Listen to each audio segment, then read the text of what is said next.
días. Muchas gracias por la presentación y la invitación. Es muy emocionante estar acá. Comentábamos antes de empezar que cuando yo estudiaba para profe de historia me pasé horas y días enteros en la biblioteca del Congreso buscando materiales. Yo soy unas cuantas cosas, como fue dicho, pero sobre todo me gusta decir que soy profesor de secundaria.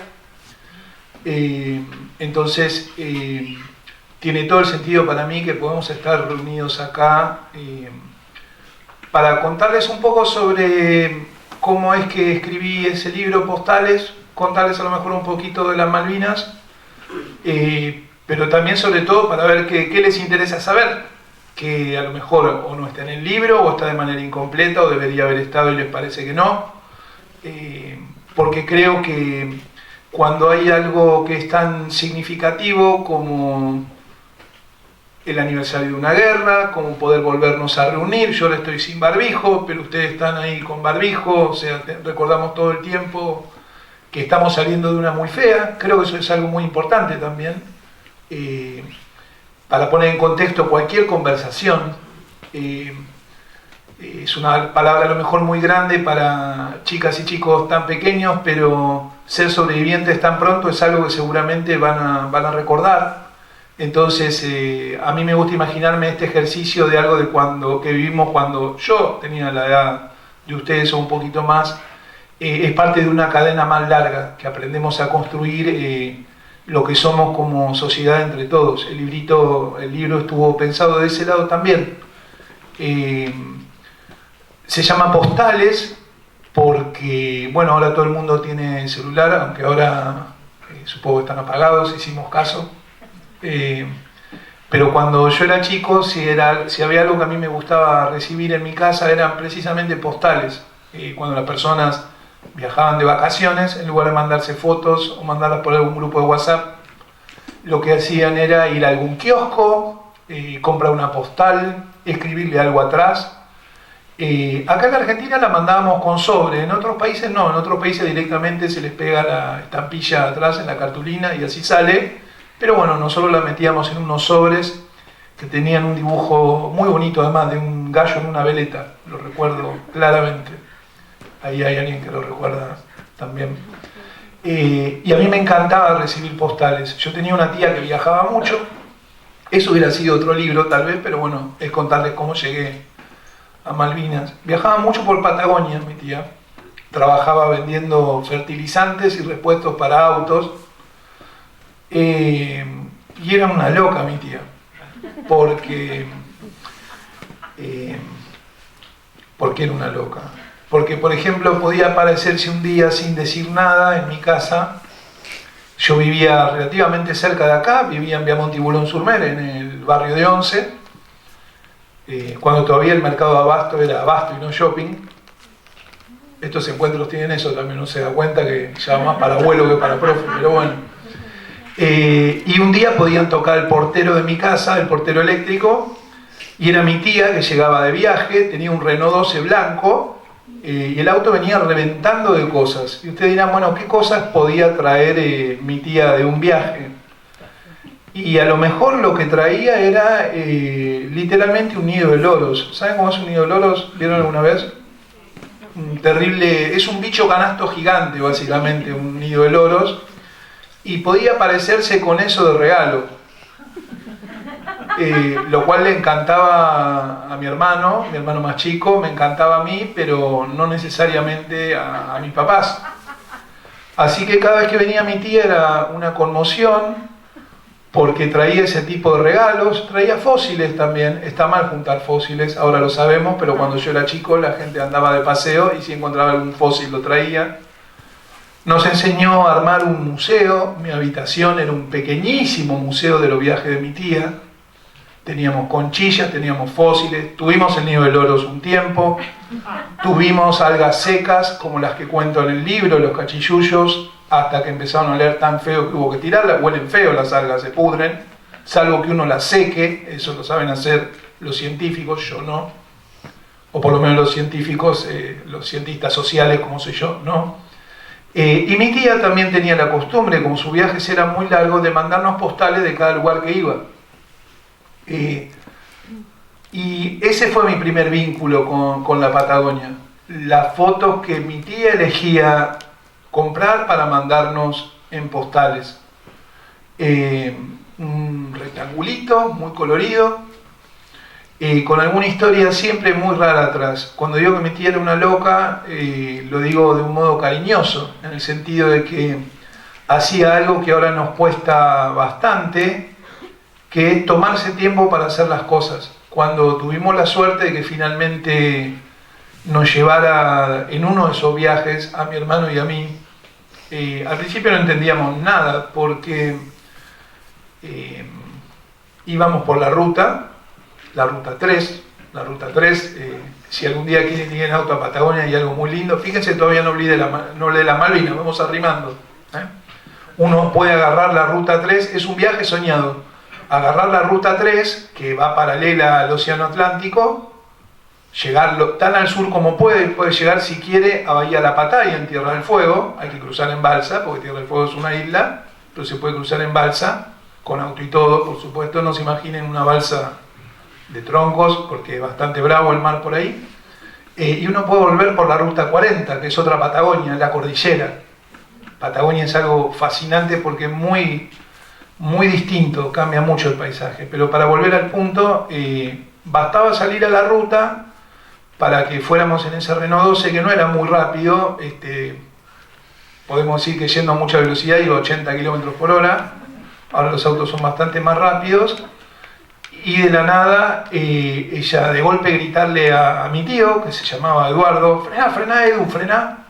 Clavaba los frenos que no sabíamos por qué, y era porque a lo mejor había una tortuga cruzando la ruta, o había una araña muy grande que no sé cómo había hecho para ver desde el auto en la banquina, y había que parar a verla.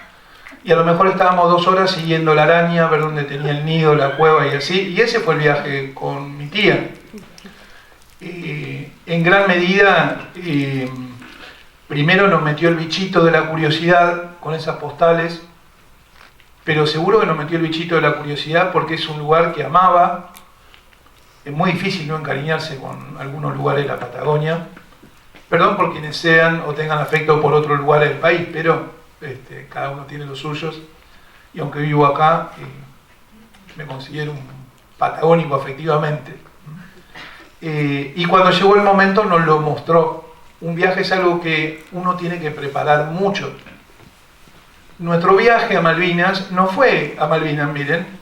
Nuestro viaje a Patagonia no fue en cualquier año, fue en septiembre de 1982, es decir, muy poquito después del final de la Guerra de Malvinas. Y eso ya para mí fue una primera sorpresa. Yo tenía 11 años en 1982. Es decir, que estaba en 6º grado, como decíamos en aquel momento. 6º grado. Cambió todo mucho, como les decía. Ahora cualquiera tiene, si tiene un celular más o menos nuevo, centenares de fotos en su celular. Nosotros tuvimos que ahorrar un mes para comprar un rollo de fotos de 36 fotos para llevar una cámara durante el viaje, porque las fotos se sacaban, se revelaban y uno no sabía cómo habían salido hasta que iba a la casa de fotos y retiraba las copias. Y nos peleábamos con mi hermano por cuántas fotos nos tocaba sacar a cada uno, obviamente. Eran 36 fotos, sacamos rigurosamente 18 cada uno. Entonces viajar a Patagonia en el 82 no era cualquier año, porque era el año en el que habíamos perdido la Guerra de Malvinas. A mí siempre me gusta decir que perdimos la guerra, que perdimos en las islas, no que perdimos las Malvinas, porque yo aprendí, y eso traté de transmitir en el libro, que las cosas pueden ser nuestras aunque no las tengamos, quiero decir, aunque estén muy lejos. Voy a ver si puedo darle más sentido a esta idea. Yo, cuando viajé por primera vez a la Patagonia con mi tía, cuando yo pisé por primera vez Puerto Madryn, por ejemplo, yo ya conocía Puerto Madryn porque mi tía me había mandado fotos, porque me había mandado postales, porque me había traído conchillas, un balde de conchillas de Puerto Pirámides. Entonces, aunque yo nunca había estado ahí, ya había estado ahí. ¿Y qué quiero decir con esto? Que entonces conocer los lugares porque nos los cuentan o porque vemos fotos es una especie de premio consuelo porque nos faltan. No, quiero decir que si uno se apodera de las cosas afectivamente, conociéndolas, bueno, es otra forma de poseerlas, porque poseerlas en el sentido de que nosotros todo el tiempo sabemos, porque aprendemos que las Islas Malvinas están ocupadas por los británicos, que la Argentina las reclama, que las lleva Naciones Unidas, que fuimos a una guerra por eso, que la perdimos, que murió mucha gente en la guerra, que muchas familias quedaron afectadas. La lista de tristezas es interminable en ese sentido. Fue un año muy triste el 82, eso es bueno que los más chicos lo sepan también. Ninguna guerra es algo para estar contentos, pero el año 82 era un año triste no solo por Malvinas, sino porque todavía estábamos en dictadura, por ejemplo, y para ser más preciso, económicamente fue un año muy malo también el 82. Dentro de todo lo malo que en esa época fue una pila de cosas feas. Entonces yo me acuerdo haber llegado a Puerto Madryn y bueno, ya había visto el mar antes, tenía la suerte de conocer el mar antes, pero más uno va hacia el sur, más cerca se siente de las Malvinas, lo cual es literalmente cierto, está más cerca. Y yo no podía entender cómo sentirme tan contento por estar más cerca de las Malvinas podía convivir con estar tan triste por haber perdido la guerra. Yo creo que eso es algo que yo traté de expresar también en el libro, que es un lugar que puede convocar recuerdos tristes, tienen que ver con la guerra, tienen que ver con la pérdida de vidas, tienen que ver, si ustedes quieren, con una frustración, pero también tiene que ver con la historia mucho más larga de muchísimas personas viviendo en la Patagonia desde mucho tiempo antes que existiera algo llamado Argentina, que existiera algo llamado Gran Bretaña, que existiera la guerra del 82, que existiéramos nosotros.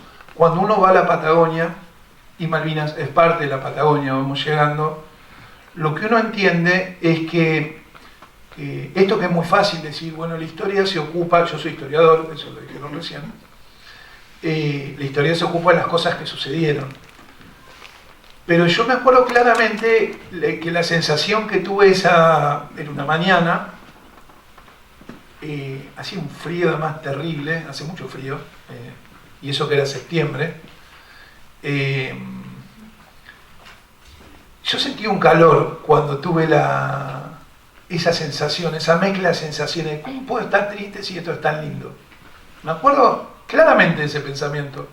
Uno se va olvidando de las cosas, sí, se va olvidando de las cosas, pero hay cosas que no. Y esa mañana, en esa playa de pedregullos, muchas de las playas patagónicas son de canto rodado, como el que se usa para la construcción, ¿vieron? Esas piedras redondas. Playas iguales a la de Malvinas, como supe después. Yo me acuerdo que esa mañana tuve la sensación de que nada empezaba ni terminaba con la guerra, sino que lo que yo había vivido con tristeza, lo que yo había aprendido a estar pendiente en los diarios, yo aprendí a leer los diarios por la guerra de Malvinas, yo no leía diarios, tenía 11 años, leí historietas, leía libros, leía novelas, ya escribía mis primeras cosas, sabía que quería viajar, sabía que quería conocer el sur por culpa de mi tía, la loca. Pero lo que supe esa mañana es que si tan lindo era de este lado del mar, muy probablemente era igualmente lindo del otro, aunque yo las únicas imágenes que tuviera en ese momento de las islas fueran tristes. ¿Sí?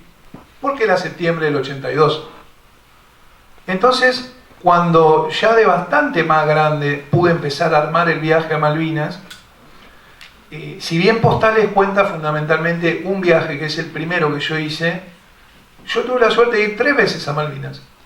Yo fui para ese primer viaje, viajé después en 2012 y viajé un año antes de la pandemia, en 2019.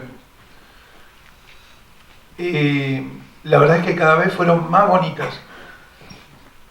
¿Por qué? Porque lo que yo había sentido de chico en la orilla, sin siquiera conocerlas, en la orilla de este lado, ¿no? En la orilla del lado continental, resulta que tardé 2 viajes en descubrirlo. La primera vez que fui a Malvinas, Y un poquito me pasó que lo que primero esperaba ver era que mis recuerdos eran ciertos, que era un lugar triste. Y efectivamente uno va al cementerio en Malvinas, cementerio de guerra argentino, y es un lugar que es muy difícil estar ahí. Porque sí hay algo que es cierto, y es que yo le digo que Patagonia es muy bonita y demás, y ustedes me pueden decir, bueno, todo está en lo que vos entiendas por bonito, completamente de acuerdo. A mí me gustan los páramos, me gusta el viento, me gusta el paisaje chato, pero me gusta probablemente porque no vivo ahí, porque puedo ir y venir, que eso es lo que nos dice mucha gente que vive en Patagonia. Sí, qué lindo, te encanta, pero pasate un julio acá, por ejemplo. Que es cierto, ahora mismo no lo ven porque estoy sentado, pero me puedo parar después.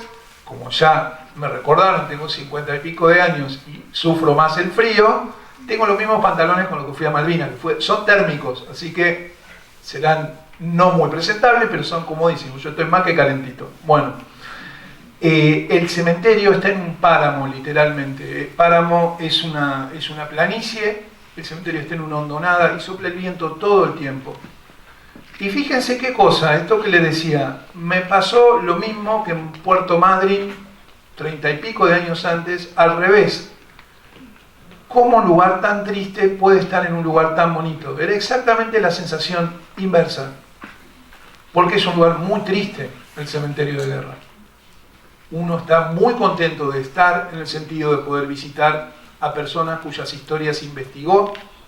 La primera vez que yo fui al cementerio, además, llevaba un montón de encargos. Encargos quiere decir, como no es común ir a Malvinas, un montón de gente que sabía que iba me pidió que llevara cosas para el cementerio. Por ejemplo, yo no soy creyente, pero en ese lugar yo recé, porque me pidieron que lo hiciera. Y entonces aprendí de una manera más que intensa lo que es ser solidario y por qué para alguien puede ser importante rezar. Les puedo asegurar que es la primera vez que lo entendí de una manera cabal, aunque me lo trataron de explicar muchas veces, pero de algún modo fue el espejo de ese sentimiento que había tenido cuando era chico. En Malvinas, cuando uno está en el cementerio, por lo menos lo que a mí me pasó fue que, habiendo hecho esa visita, pensé, ¿cómo un lugar tan triste que recuerda cosas tan dolorosas de mi país, que significa tanto dolor para tanta gente, pero tanto orgullo también para mucha gente, y eso hay que entenderlo, o por lo menos aprender a respetarlo? Lleva mucho tiempo aprender a respetarlo, no pretendo que todos lo sepamos instantáneamente, porque hay gente que no lo aprende en toda su vida, eso también es así.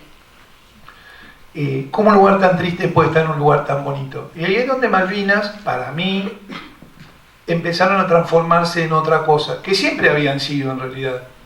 Un lugar que tiene una historia muy antigua, un lugar que antes de la guerra del 82 estaba mucho más conectado con la Argentina continental que ahora.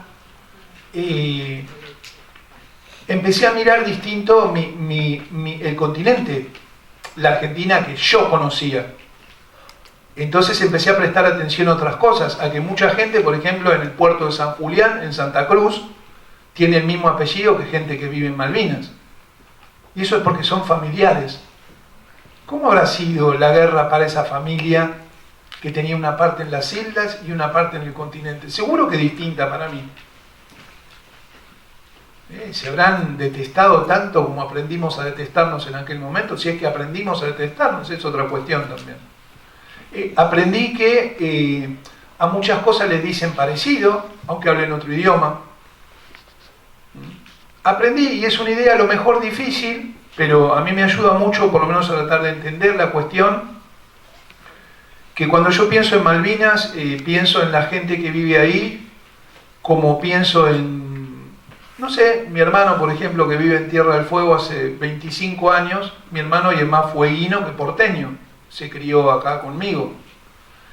Claro que los dos somos argentinos, pero lo que él entiende por ser argentino es muy diferente a lo que entiendo yo por ser argentino. Es muy difícil que él se vaya en Río Grande, donde vive, a tomar el tren para ir a algún lado, porque no hay tren, sencillamente. No le puede pasar como a mí, que las últimas cuadras las hice al trote porque el tren se demoró, porque si no, no sería el Sarmiento, ¿no? Para llegar. Entonces, cuando uno empieza a entender esas cosas, esa asociación automática a lo mejor entre el recuerdo triste y el lugar puede empezar a separarse. No quiere decir olvidarse de las cosas tristes, sino entender que las cosas tristes son parte de una historia más larga. Había una historia antes, había una historia después, y por eso mismo uno tiene que ser muy cuidadoso de las personas y con las personas para las cuales esa historia que vivimos todos, pero esas personas que fueron particularmente afectadas por la historia. Me refiero, por ejemplo, a los que les tocó ir a la guerra, a los que tuvieron un familiar en la guerra, o a los que perdieron un familiar en la guerra. O sea, dentro de que yo les digo que hay que poner Malvinas en cómo cuento la historia más larga, que es parte de la Patagonia, que es un lugar muy lindo para visitar, también hay que entender que hay personas que no lo pueden pensar así, porque les tocó vivirlo de otra manera. Y cuento todo esto como si fuera un descubrimiento, y a lo mejor para ustedes no lo es, pues yo todo esto lo aprendí de grande. Cuando yo iba a la escuela no discutíamos, no había cosas como esta. Por lo pronto el Congreso estaba cerrado. Vayamos a lo más obvio. Yo hice la escuela en la dictadura militar, entonces ahora puedo pensar, che, qué raro, porque me enseñaban que está el Congreso de la Nación, pero el Congreso está cerrado. O me parecía normal que después de las 6 de la tarde no se pudiera salir a la calle. Hoy son todas cosas que le llamarían la atención al revés. Eso para mí es buenísimo. Y eso también tiene sentido a la hora de pensar en un libro sobre Malvinas que hable de más cosas que la guerra, porque significa que podemos, por lo menos es como lo pienso yo, después ya me dirán ustedes, significa que en muchas cosas, bueno, pues este es un país mucho mejor que el país que vivió la guerra del 82. Más allá de los 10.000 quilombos, ¿puedo decir quilombos? Sí, puedo decir quilombos. Los 10.000 quilombos que nos parezca que podamos tener hoy, hoy por ejemplo podemos estar hablando, en el sentido de que no vamos a estar cuidándonos de lo que decimos, más que por respeto a los demás, por ofenderlos, pero no porque sea complicado lo que uno diga en términos que después le traiga consecuencias. Tenemos instituciones que funcionan, podemos tener distintas opiniones sobre una misma cuestión y eso no hace que estemos en trinchera diferentes. Yo sé que hay un montón de discusiones, no soy ingenuo. Si no hubiera discusiones, los historiadores no tendríamos trabajo, básicamente. Pero sí sé que lo que yo aprendí viajando a Malvinas y desde entonces es que es muy importante, y esto también me lo enseñó mi tía la loca, otra de las veces que paró, hay una ruta que se llama Ruta de las Ánimas, que va de, es un desierto, realmente ese sí es un lugar feo, así como le digo de Patagonia es linda. No hay nada, literalmente quiere decir nada, cinta de asfalto y les puedo asegurar que tienen suerte si se cruzan con un camión en 3 horas. Y nos hizo parar el auto, o a mi tío mejor dicho le hizo parar el auto, y nos hizo bajar. Bajen, sí, bajamos, ya estábamos acostumbrados a esa altura. Bajamos. Ahí, en el auto. Bajamos. El viento, eso sí, todo el tiempo. Escuchen. No se escuchaba nada, o sea, el viento, el auto estaba parado, tampoco el motor, nadie hablaba. Como a los 10 minutos, no me acuerdo si mi hermano yo le dije, ¿escuchar qué? Y nos dijo, escúchense ustedes, ¿qué les hace pensar estar acá? Y eso también me pasó cuando viajé a Malvinas. Es un lugar, ojalá todos pudiéramos ir alguna vez, porque nos haría pensar muy distinto muchas cosas. Yo traté de contar eso en el libro también. Todos los viajes nos cambian, todos.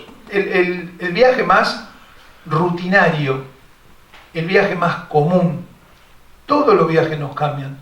Pero cuando es un viaje a un lugar que deseamos tanto, que aprendemos a desear tanto, pues si se fijan, es algo que aprendemos a querer y a extrañar. No es algo que extrañamos porque fuimos y tenemos ganas de volver. Que eso también es algo que aprendí. Después que volví de Malvinas, yo quiero volver. Y pude hacerlo, tuve esa suerte. Digo, si todos pudiéramos imaginariamente ir y venir entre el continente y las islas, yo estoy seguro que pensaríamos muchas cosas diferentes, pero no sobre Malvinas solamente, sobre nosotros como país, en el sentido que somos tan diferentes y pensamos tan desde acá, digo desde acá, no desde el auditorio, sino desde Buenos Aires. Malvinas es como verse desde lo más lejos que te podés ver de la Argentina, siendo parte de la Argentina. Está bien, si esta charla fuera en la base Marambio, seguro se podría decir lo mismo, pero no puedo ir a la base Marambio todavía. Algún día lo haremos. Pero yo pensaba esto. Si yo junto a esto que le decía, de escucharse, con estar en un lugar que nos conmueve, bueno, para mí ese es el sentido de contar y planificar un viaje a un lugar como Malvinas. Porque hay algo que también les cuento en el libro.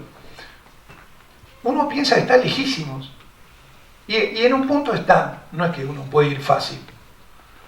Pero yo también me acuerdo la sensación de que uno no terminaba de acomodarse en el avión, pues se va en avión a Malvinas fundamentalmente, y ya estaba ahí. Es decir, también aprendemos que están lejos. Y hay lugares del país que no tienen por qué estar ocupados por ninguna potencia, como es el caso de Malvinas, que está ocupado por los británicos, pero que están igual de lejos para nosotros, a la hora de pensar. Y eso sí me parece más complicado a veces. Es más, ni siquiera hay que irse muy lejos. A lo mejor a 10 cuadras de nuestra casa hay un país que es completamente diferente a lo que yo creo que es mi país. Entonces, lo que a mí más me gustó de pensar el libro es que, contando la historia larga de esas islas, cómo fue que las ocuparon, cómo fue que hubo una colonia argentina, cómo fue que iban y venían los gauchos, a qué se dedicaban, en qué se parece la forma de comer allá con la forma de comer acá, en algunos lugares, ¿no?, de mi país se come igual que se come en Malvinas. No acá. Pero, por ejemplo, estoy seguro que mi hermano se hizo un desayuno hoy en Tierra del Fuego como el que se hubiera hecho en Malvinas, porque el clima es el mismo. Para mi hermano, como para un malvinense, colgar la ropa es un problema cuando hay viento de 90 km por hora. Para mí no. ¿Sí? Entonces, todas esas cosas yo las aprendí a partir de la posibilidad de viajar. Entonces, lo que a mí me interesa que tengamos presente, lo que a mí me interesa proponerles es que el libro, más que una invitación a Malvinas, que lo es una invitación a tener un deseo muy grande y concretarlo, pero estando atento a qué quieren hacer los demás también.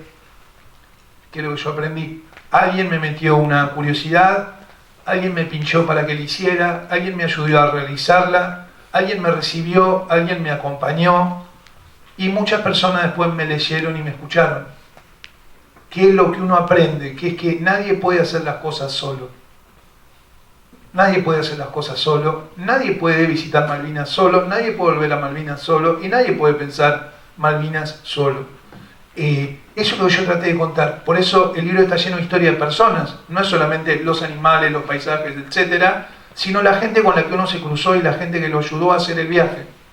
Porque eso es algo que uno también tuvo que aprender de grande. No lo aprendíamos necesariamente de chico. A lo mejor en otras casas sí, en mi casa seguro no.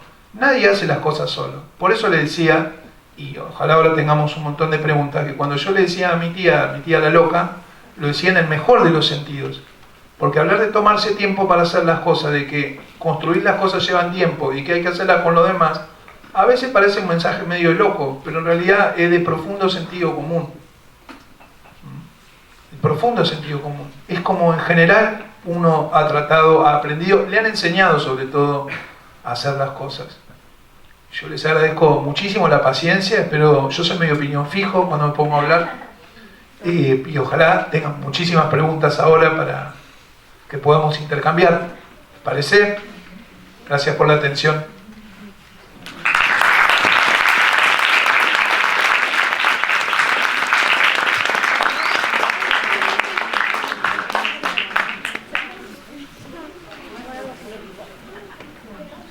Ahora no se apichonen, ¿eh?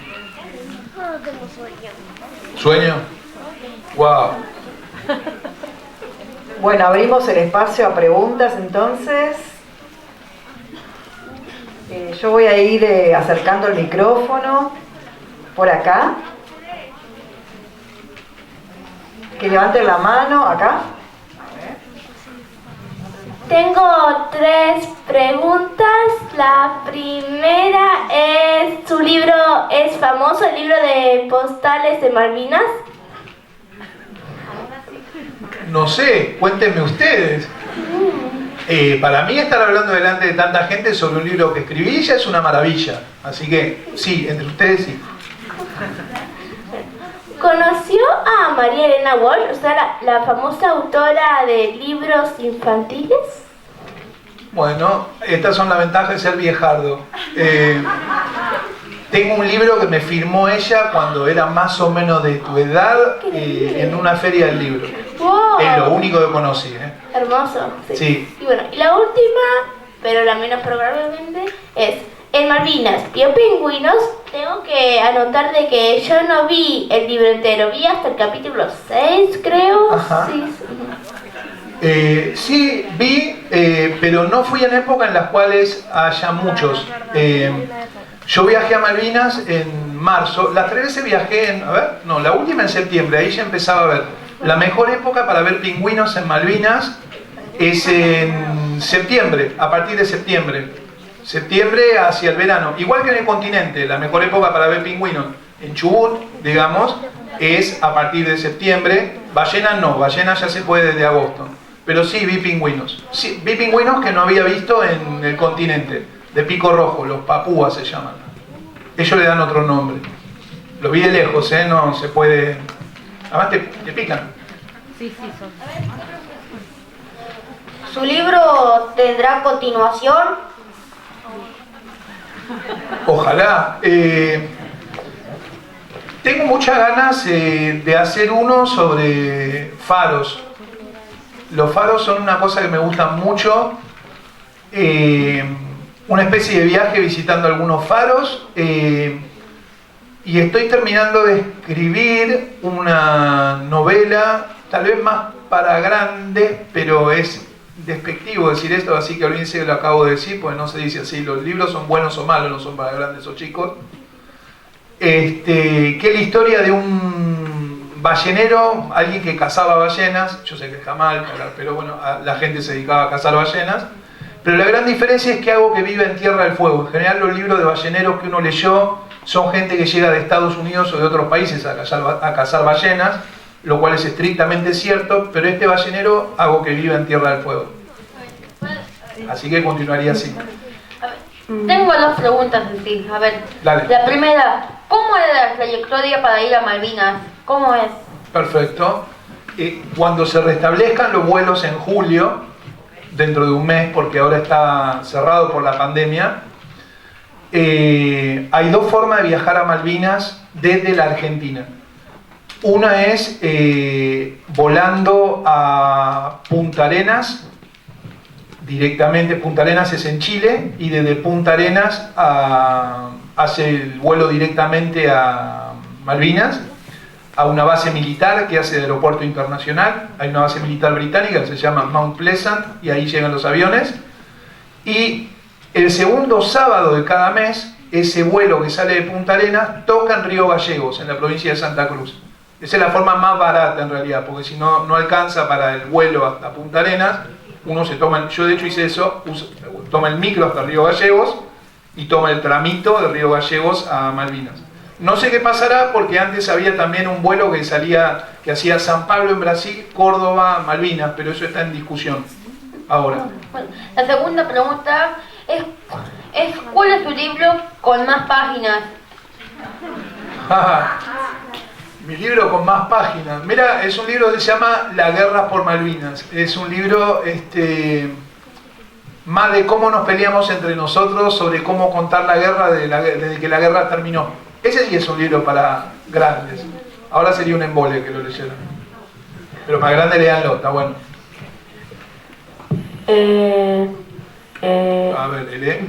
¿Puedo? Ahí, ¿sí? Bueno, yo tengo 2 preguntas. Dale. La primera es, la primera vez que viajó a Malvinas, tipo antes, ¿cómo se lo imaginaba y si se llevó alguna sorpresa cuando lo vio? Me lo imaginaba mucho menos lindo de lo que fue.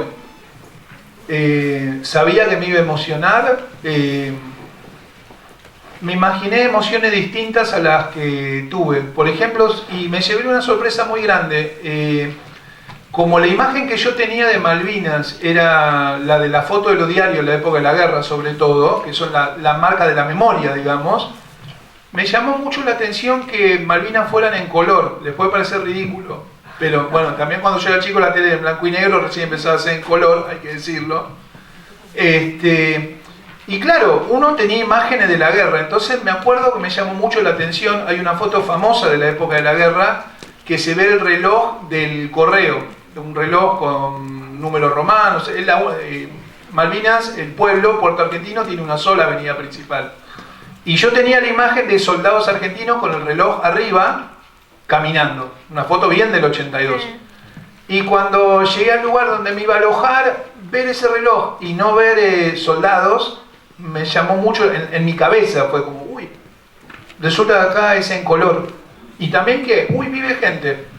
Eso fue muy, muy llamativo, me tengo que hacer cargo. Usted mira, ya sabe que vive gente. En la cabeza uno tiene otra cosa. Bueno, y la segunda pregunta es, a tu voz pequeño, tipo, tu voz chico que le gusta, viste, que el mar, las aventuras y todo eso, ¿qué le dirías? Oh. Que le tendría que haber hecho más caso a la mamá cuando le decía que se lavara mejor el pelo, pues iba a quedar pelado.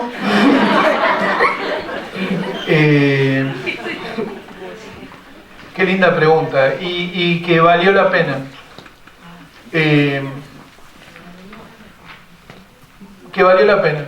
Porque no era tan fácil. Ese viaje, yo estoy contando la parte linda del viaje de mi tía. Nos fuimos por un muy mal motivo de mi casa, no viene a cuento ahora, pero le diría que valió mucho la pena ese viaje. Te agradezco mucho la pregunta.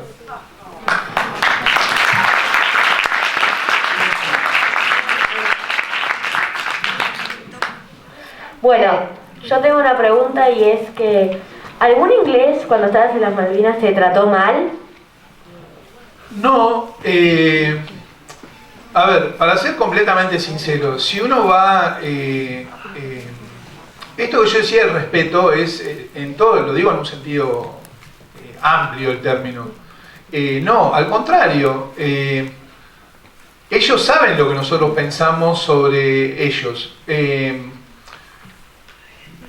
Mientras uno se maneje con respeto, mientras no sea agresivo, recibe un trato similar. Yo tampoco vi argentinos que se condujeran de manera incorrecta. Quiero decir, si yo voy por la calle y alguien me insulta o me dice algo impropio, y me va a molestar, pero la verdad que no. Al contrario, sobre todo cuando las personas se daban cuenta de que las preguntas que uno les hacía eran genuinas, que era genuina curiosidad, quiero decir.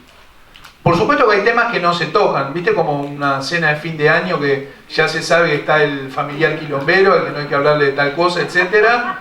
Bueno, hay temas que no se tocan, a lo mejor si había temas concretos hubiéramos discutido, pero no, la verdad que no. Al contrario, diría. Tengo de hecho gente con la que me escribo, no digo todos los días, pero bastante seguido. De allá, quiero decir, ¿no? ¿Por ahí? Ajá, sí. Bueno, yo tengo dos preguntas. Dale. La primera es que en el capítulo El Albatros, vos Sí. decís que el albatro de ceja negra es tu animal favorito. Sí. Bueno, yo quería preguntarte por qué es tu favorito. Porque puede volar durante días sin posarse, solamente planeando, sin batir las alas. Porque es un pájaro que algunos le atribuyen que su grito de mal agüero, se supone que, por ejemplo, en el siglo XIX los marineros creían que si un albatros gritaba cerca de un barco, alguien en ese barco se iba a morir.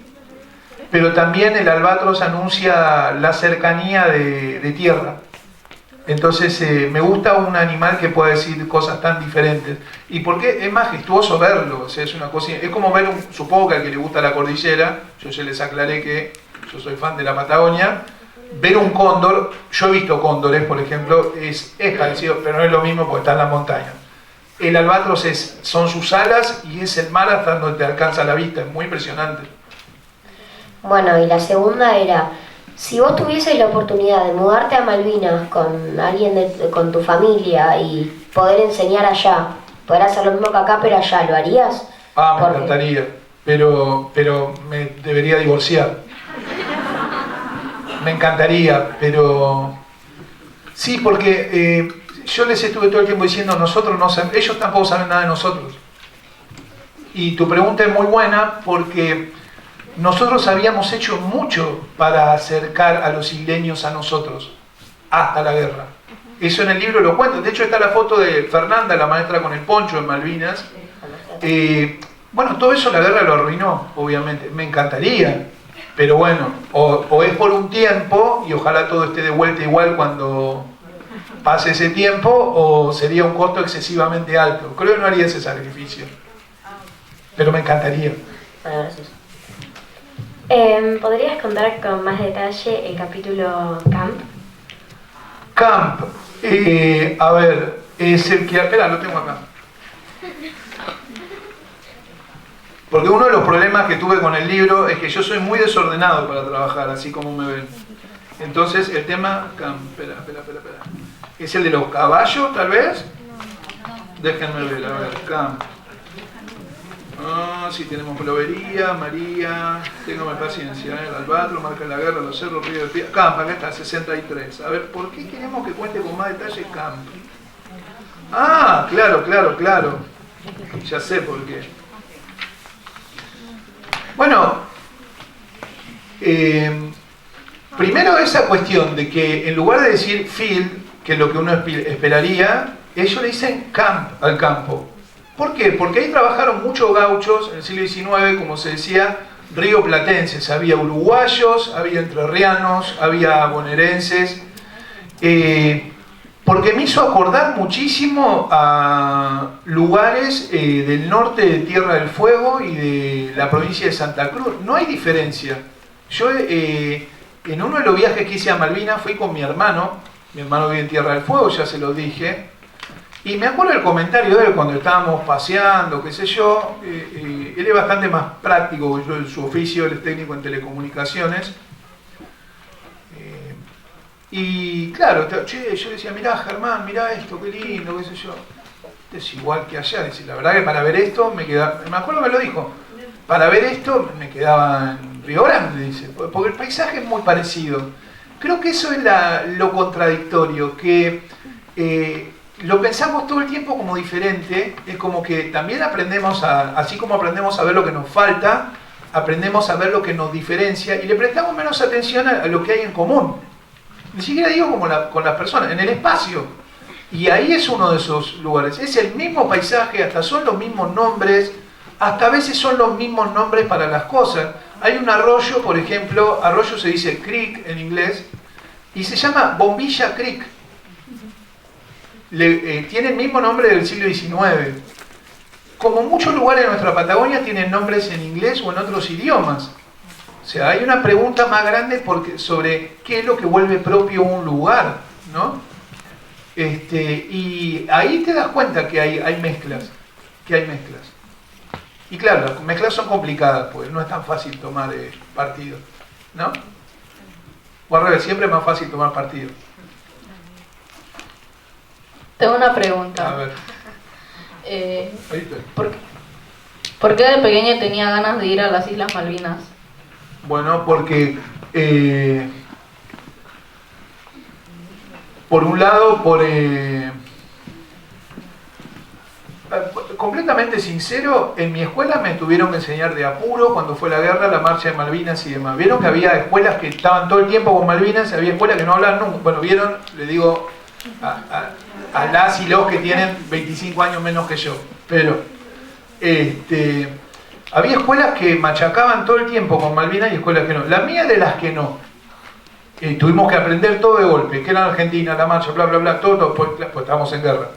Para mí fue un impacto muy grande la guerra, para cualquier persona. Que su país esté en guerra, es como una cosa impactante. Y creo que desde ahí me quedó esa curiosidad, pero también porque yo me sentí muy engañado cuando la guerra terminó. Como que me habían mentido todo el tiempo. Pero viste que cuando, bueno, vos no creciste, quiero decir, pero cuando uno ya es grande, se da cuenta que las mentiras que le dijeron de chico es como que son más pesadas, como que porque le está mintiendo algo que es más ingenuo, que necesita creer, que depende de lo que vos le cuentes para armarse. Es como una mentira más traicionera, puedo decirlo de esa manera capaz. Yo creo que eso hizo que tuviera tantas ganas. Desde muy chiquito yo sentí que había una gran cosa que no me habían contado.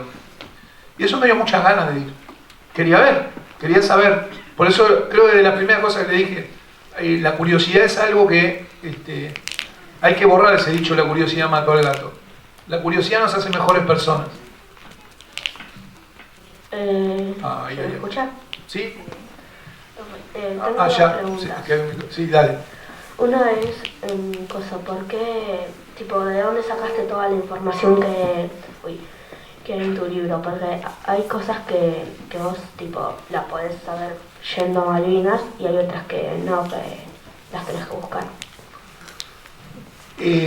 Bueno, de los libros, o sea, yo sé que ahora hay internet y todo y eso ayuda, pero yo soy analógico, es decir, yo soy de biblioteca, soy de tener mis propios libros, de hacer investigación, yo soy historiador, más escritor.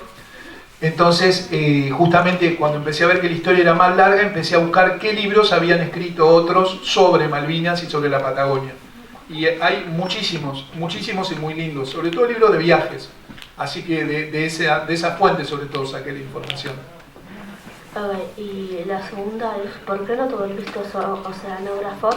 Si en tu libro, si no mal me acuerdo, dijiste que de grande pensabas ser el oceanógrafo, ¿no? Che, me quieren matar estos chicos.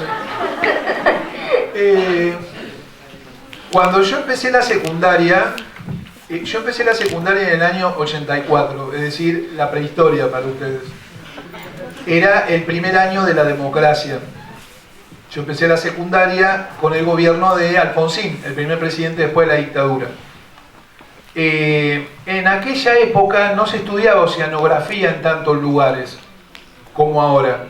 Y el caminito que me habían sugerido, el caminito me refiero al camino de estudios que me habían sugerido, era hacer el liceo naval y después estudiar oceanografía. Y por decirlo de una manera elegante, la Armada no tenía la mejor de las prensas, ninguna fuerza armada saliendo de la dictadura militar en el año 84. Entonces diría que por eso no fui oceanógrafo, pero también, para ponerle el costado positivo, porque tuve un muy buen profe de historia en segundo año, o sea, también en la prehistoria, porque estamos hablando del 85.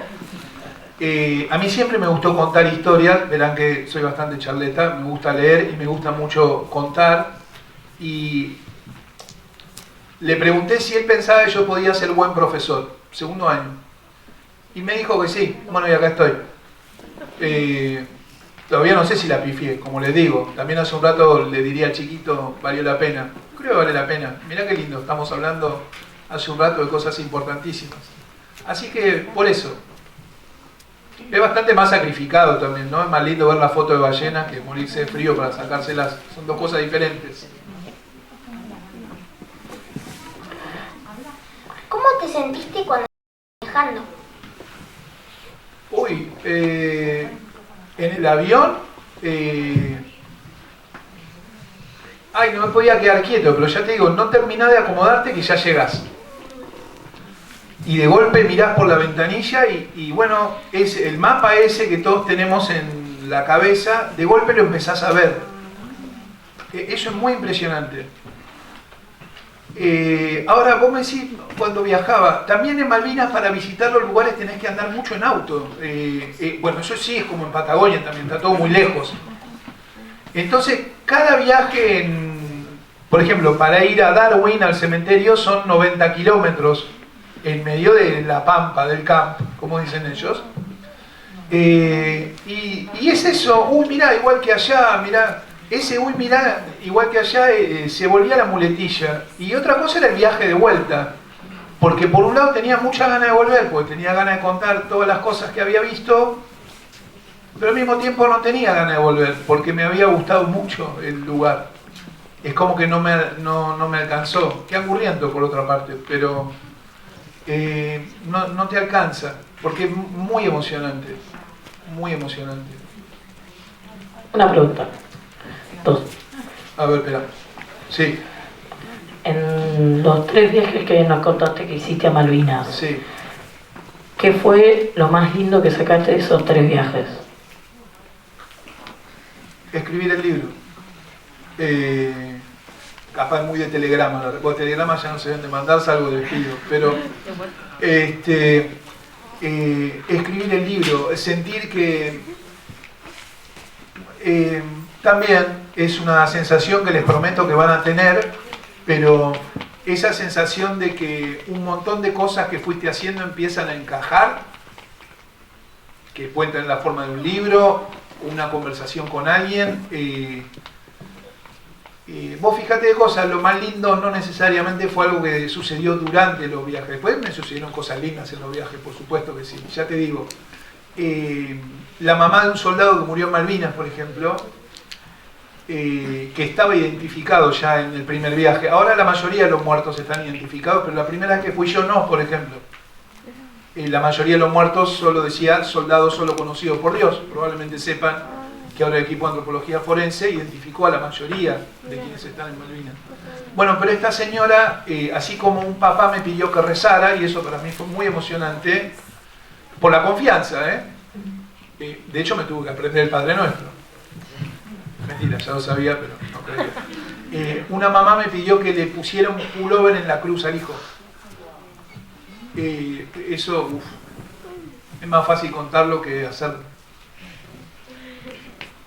Y la otra pregunta que tenía, ¿hay clubes de algún deporte en Malvinas? Sí, sí, tienen campeonato de fútbol. De hecho, conocí un isleño que, bueno, primero tenía una colección, otra antiguaya, discúlpenme, pero debe haber pocos lugares donde por metro cuadrado haya tantas colecciones completas del gráfico como en Malvinas, de la revista El Gráfico, digo.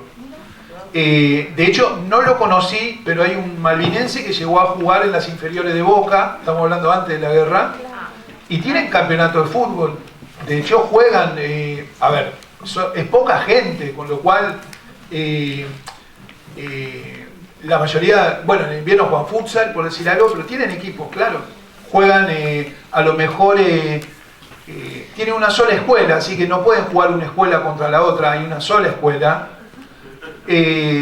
pero hacen equipo de fútbol y sí juegan contra los militares de la base, que los militares son británicos, es decir, son soldados de la corona británica que les toca hacer el servicio ahí, entonces juegan contra ellos muchas veces.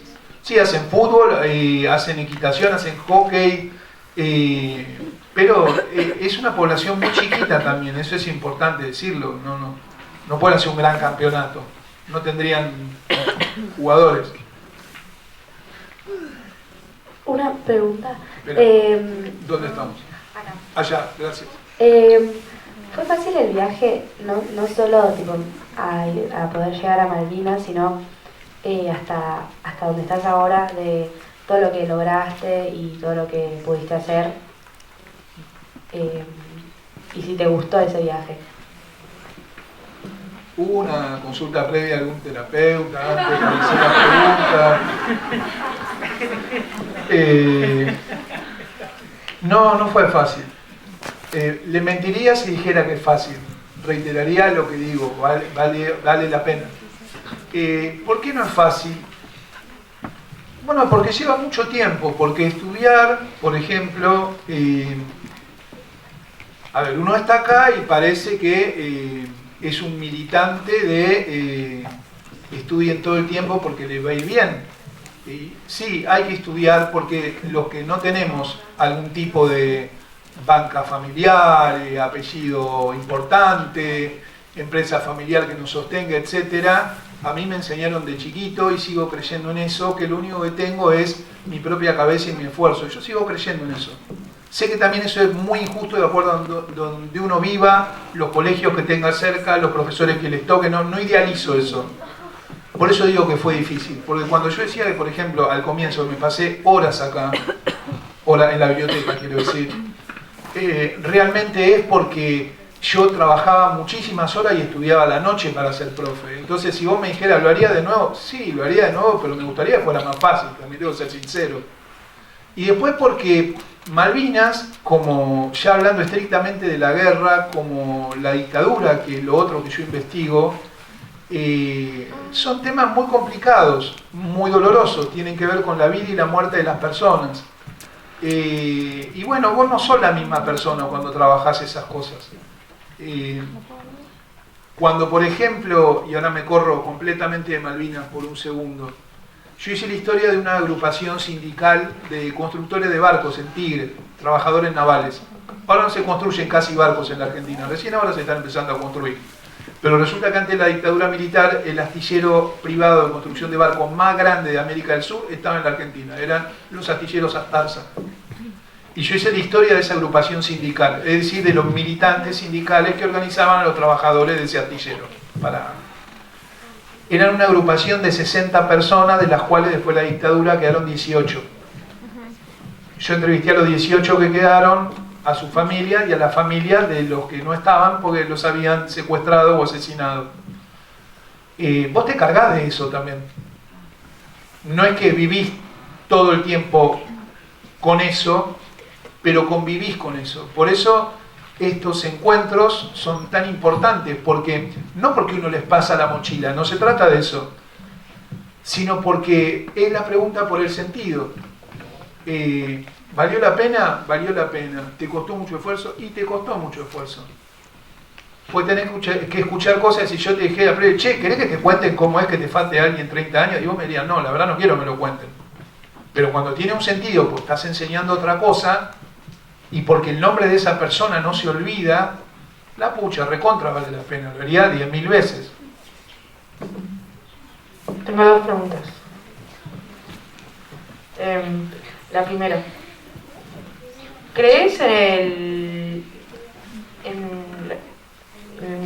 no sé si es un mito, pero en el mito de caballos que contaste en el capítulo llamado Caballos del libro?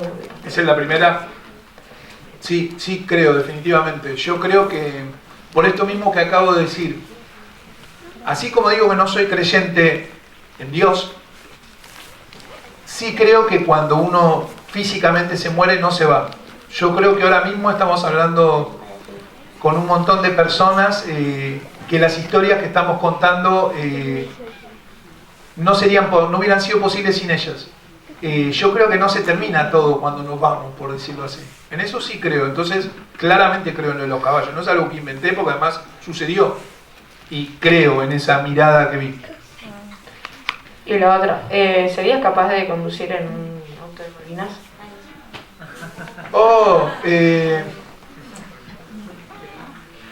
Sí, ¿por qué no? ¿Vos decís porque está el volante al revés? Claro, a la derecha. Mira, sí, lo que pasa es que como manejo mal con el volante a la izquierda, no sería mucha diferencia.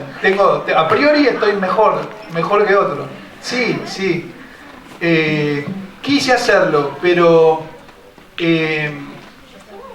no... A ver... No, bueno, literalmente, era carísimo alquilar un auto y tampoco había alguien que me lo prestara, con lo cual me quedé con las ganas. Sí, en el continente, o sea, en Tierra del Fuego, manejé el Land Rover, es un vehículo todoterreno, muy común en Malvinas, en Tierra del Fuego y Santa Cruz también. Sí manejé un cachito con volante a la derecha. Hay que acostumbrarse, no sé cómo sería con mucho tráfico, pero en una ruta que no hay nadie, no hay diferencia, te diría. Yo tengo dos preguntas. Dale. Que la primera es, ¿por qué te interesaron tanto las Malvinas?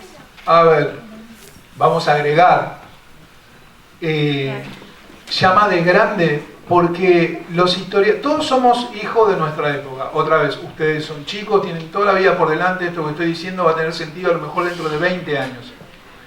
Cuando yo empecé a formarme como historiador, llama de grande, Malvinas no le interesaba a nadie lo que estaban estudiando historia. Yo digo, pero ¿cómo puede ser? Vivieron la época, casi que era una cuestión práctica, en el sentido de que iba a escribir sobre algo que nadie escribía, había una cuestión de cálculo, si vos querés, pero no lo pondría en ese lado, sino que también había una cuestión de enorme injusticia, porque, y aquí voy a lo que les contestaba hace un rato también, ¿cómo puede ser que estábamos todos entusiasmadísimos durante la guerra, le mandábamos cartas a los soldados, tenés un hijo, y de golpe nadie más se acordaba de ellos? O sea, Yo empecé a investigar sobre Malvinas a comienzos de los 90, la década del 90 del siglo XX, 1990, vamos a decir así, también. Muchísimo tiempo. Que también fue una época complicada. No mucha gente hablaba de Malvinas. Me parecía tremendamente injusto. No por las islas, por la gente que había estado ahí. Porque muchos de los que fueron a Malvinas seguramente fueron convencidos. Pero la gran mayoría fue porque era un deber ir. Porque había algo que ahora no hay, que era servicio militar obligatorio. La colimba, como a lo mejor alguien más grande les dijo. Nadie les preguntó si querían ir o no. Al margen de que estuvieran convencidos que tenían que ir. Entonces a mí me parecía una cuestión de justicia saber más sobre ellos.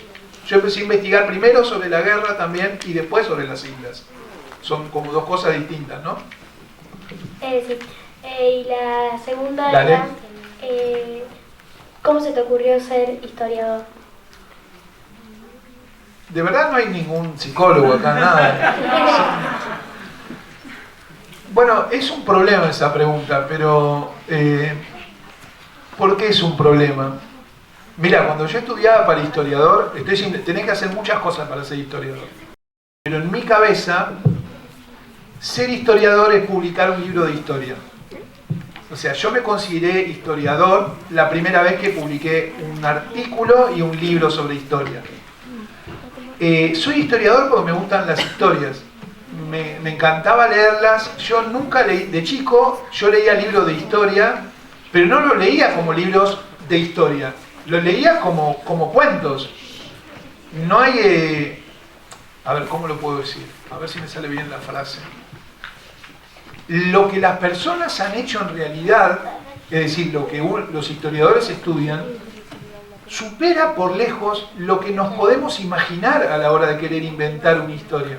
Creo que eso es lo que más me gusta de la historia. Por ejemplo, esto que yo les contaba de esta familia de obreros navales, ¿no? ¿Por qué una persona que sabía que era peligrosa esconder a alguien la habrá escondido, le habrá llevado comida durante meses, habrá corrido riesgo de que les pasara a ella también? ¿Qué clase de amor o fraternidad hay ahí? Me gustaba eso de la historia. Está bien, hay gente que hace historia económica, es súper respetable. Vos me preguntás por qué a mí se me ocurrió.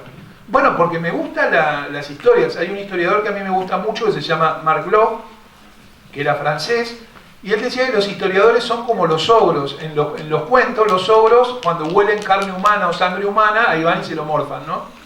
Bueno, a mí me gusta eso, me gusta la humanidad que hay en las historias. Por eso se me mezcla tanto ser historiador con ser novelista. Eso te trae problemas en los dos rubros, por así decirlo.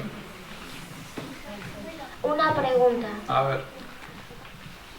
Sí. ¿Qué te inspiró a ser un profesor de historia?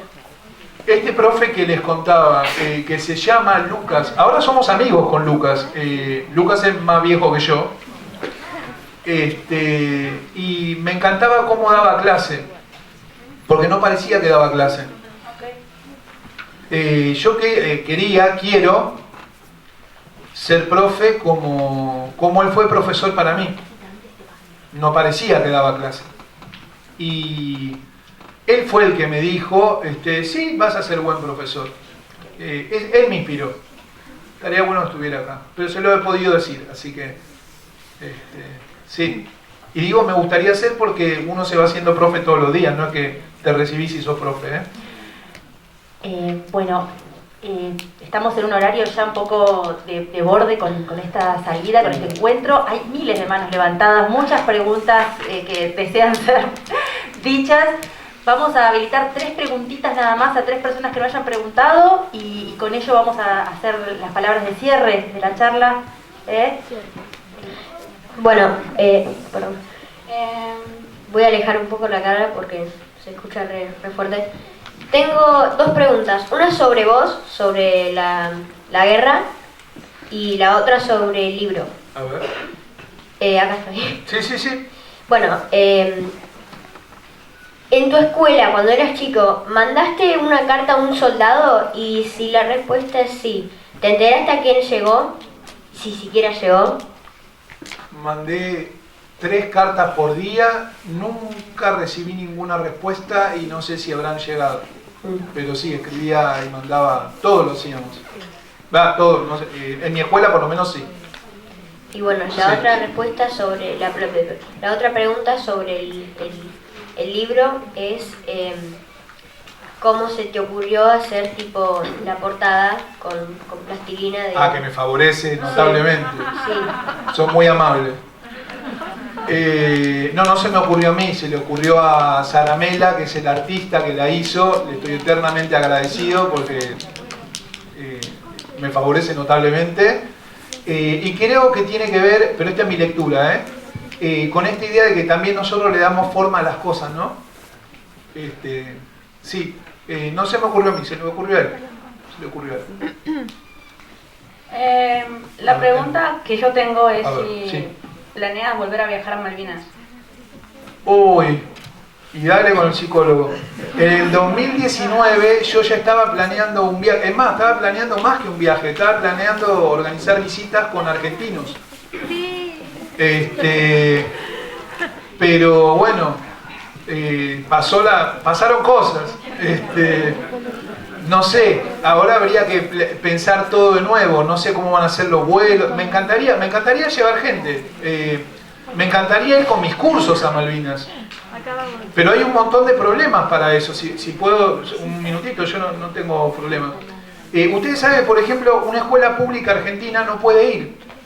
No porque esté prohibido allá, sino porque vieron todos los trámites que hay que hacer cuando uno hace una salida pedagógica, lo saben mejor que yo, ¿verdad? Hay que llenar papeles, autorizaciones. Bueno, entre otras cosas, habría que tener la autorización del gobierno que hay en Malvinas, que Argentina no reconoce. Con lo cual, una escuela pública como escuela no puede ir. Podríamos ponernos todos de acuerdo en ir por separado y, nos encontramos allá, viste, de casualidad. Pero técnicamente hablando no se puede hacer esa excursión. Me encantaría ir con mis alumnos, por ejemplo. Pero sí había pensado en armar grupos, porque sí, también esto hay que decirlo, es muy caro ir. Hay que ir en avión, hay que alojarse allá, pero sería buenísimo, porque además, insisto que es un lugar hermoso. Parezco, ven una gente de viaje. Pero... Una pregunta. ¿Dónde? Sí. ¿Qué tenían esas islas que resultaban tan conmovedoras? Y todo esto, miren, hace como hora y pico que estamos hablando de las islas, pero no lo digo con cansancio, podrían seguir 80 horas más. Son muy lindas, por lo menos.